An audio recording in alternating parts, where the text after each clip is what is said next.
Real honor to be standing in front of you guys all tonight. We can all come together and celebrate the marriage of Robin and Ryan. People have come from all over the place. I heard obviously New Jersey, Connecticut, Virginia, Wisconsin, California. And get this, Robin's Aunt Lynn is coming from Uganda. It's crazy. It's amazing the things people do for free meal at open bar.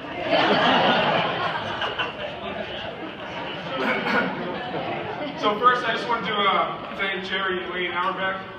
You guys not only did a great job putting on this amazing celebration, but you guys raised an incredibly wonderful woman. Robin is one of the sweetest and most caring women I've ever met. Congratulations, you guys both. You guys did an excellent job raising her. Next, I want to thank Jim and Marilee Celestino. You guys are two of the most genuine people I've ever been around. You're friendly, you're generous, but more importantly, you guys are honest. You were always honest to me growing up, and I implemented some of the very things that you guys did with your family into my very own. You both should be commended for being excellent role models to your kids and to me. Thank you.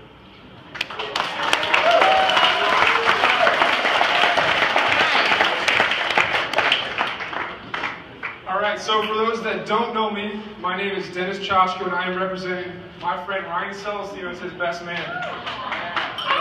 Now, for anyone here that does know me, you would probably most likely agree with me when I say I'm anything but a best man. But that just kind of goes to show the type of people Ryan hangs around. Sorry, Rob. So when I was told I was going to be the best man, I did what any smart, logical man would do: turn to the internet.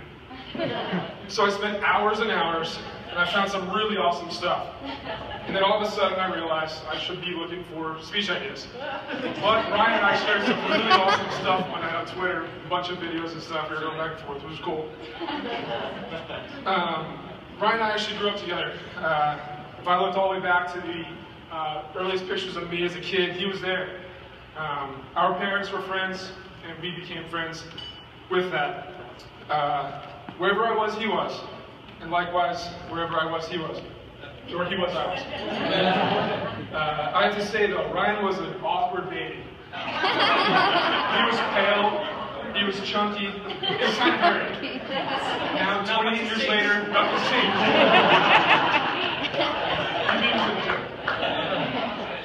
My entire childhood was cluttered with stories with Ryan. There was backyard baseball, where we stood, two of us, played stickball in his backyard about 40 feet away from each other. But that game ended, when I started being able to throw harder. I remember this one time he hit consecutive home runs off me. So I pelted him with 4 fastballs between his shoulder blades and cried, and that game ended. And then there was HBW, also known as Hardcore Backyard Wrestling. That's right, we gathered a bunch of stuff from Jim and Marilee Celestino's house and spread them all across his backyard. Stuff ranging from sheets of styrofoam where we'd smash over each other's heads, big wiffle ball bats we broke over each other's cookie sheets too. Then there was those big cardboard boxes we stood on tables. The other one would lay on the cardboard box and we would just hammer drop each other.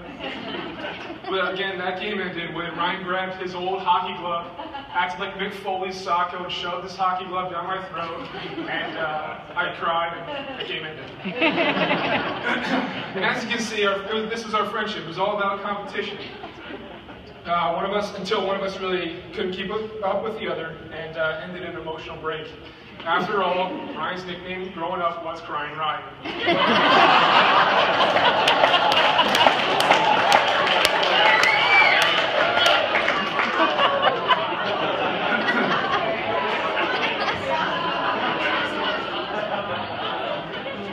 Growing up with Ryan was fun, though. He was like my brother, except I actually enjoyed spending time with him. We lived 2 blocks away from each other. We would ride each other's bikes to each other's house and hang out all the time. Our dads played in a band together, and hanging out with Ryan it made me appreciate music.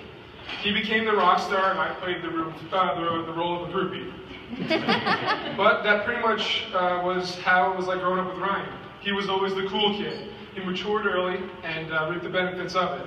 Ryan was so cool that he was actually the first kid I knew that had a girlfriend in elementary school. You know that awkward time where boys like girls but don't ever talk to them? Well, I remember specifically one time we were walking down the halls of Mayo Place, and he passed by this one girl and kind of shared eyes and a smile, and then walked past, and I asked him, I was like, who's that? He's like, oh, that's my new girlfriend.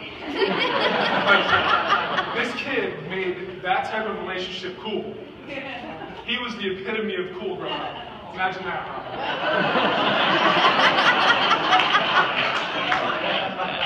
And as we grew up, we got to meet some new friends, but we still remained very close. People in this very room appreciate bands such as Sudzer, games of Slapface and Spool, Finagle Trips, and even Uncle Bill. That's right. I'm sorry, but where is Uncle Bill? He's back here. This is Burby. Uncle Bill, I just want to thank you. I don't know if this is really a thank you, but this is a thank you. You gifted Ryan with what was by far the most unsafe vehicle I've ever been in.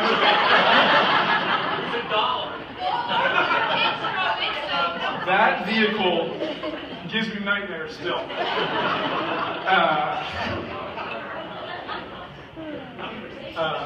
However, things just kept breaking down, one thing after another, and it left for some really fun rides sometimes.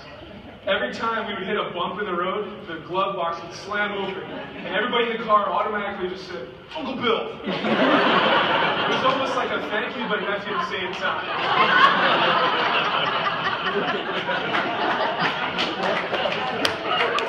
But this is why I appreciate Ryan so much. He was an extremely genuine person. He knew what he was driving, but he appreciated actually having the ability to drive something. He was a grateful person and doesn't take anything for granted. And another thing is, he's not always going to build you up, but he's going to tell you what you need to hear. He's honest, he's trustworthy, he's extremely loyal. Robin, I'm sure you know this already, but he runs a tight ship. If you're not ready when he is, he's going to probably be mad for you for a couple weeks. Sorry, Jim. Jim, you know that already today. If you're late, consider yourself dead. If you don't text him back, in the millisecond he texts you, you're going to get a series of strange texts, none of which mean nothing or anything at all. But this is him. This is who he is. He's great. I remember this one time Ryan called me up after he met Robin. He said he's going to come by my house and introduce me to Robin. They had just started dating. They were driving through New Jersey, and they wanted to stop by my house. And I can't say the exact words he said, but basically he was trying to, he's showing off Robin, and rightfully he should. Ryan, you're a lucky guy. You not only found someone that is beautiful, she's caring, she's extremely easy to be around, but she can also tolerate you for you. And she's saying that she's going to do that for her whole life. I can't wait to see what's in your future, but I know one thing, I will always love you like a brother. Now everybody raise a glass. Ryan and Robin, I hope nothing but the very best for you guys and your future family. You guys are amazing friends, incredible ambassadors of your careers, and role models to many. No one here is going to tell you marriage is easy. It's just not. It takes work, it takes energy, it takes effort. Everything you guys do moving forward affects the other. But I know one thing for sure is you guys love each other, and that's most important. It's no longer about just you. It's about the bigger picture of committing to spending your life with one person. And with that comes learning to really forgive each other, showing grace towards each other in moments of weakness, and truly to know how to sacrifice for the other. So as you embark on this last journey, just remember one simple thing. Marriage isn't about finding someone you can live with, it's about finding someone you can live without. Cheers.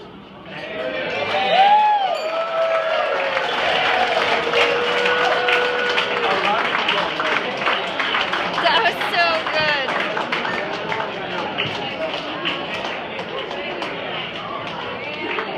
That was beautiful.